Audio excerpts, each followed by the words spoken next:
So for the electrochemistry, we are going to be using a lot of definitions, and some of these may be very new words for you. For example, redox and oxidation and reduction. And then also with that, the oxidizing agent and reducing agent. You'll also need a galvanic cell, as well as an electrolytic cell. You'll need to know what a salt bridge is. And you will need to remember how to figure out the oxidation state of something from a chemical formula. So review chemical formulas and oxidation state.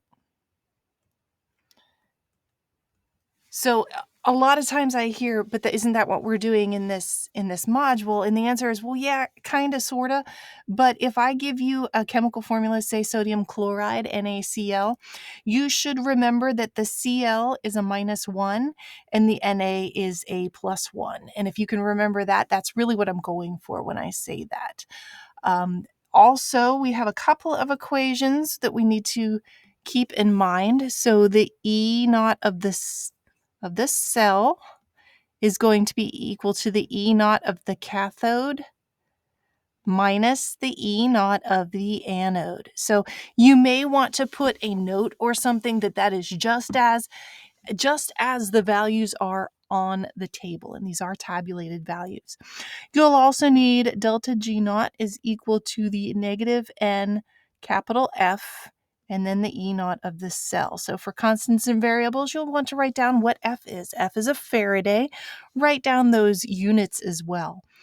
You will also have the E of the cell is going to, E naught of the cell, 0.0592 volts over N. And what is N? Well, N is the number of electrons that are transferring in a balanced equation, times the log log of Q or K, depending on where you are. And this is called the Nernst equation.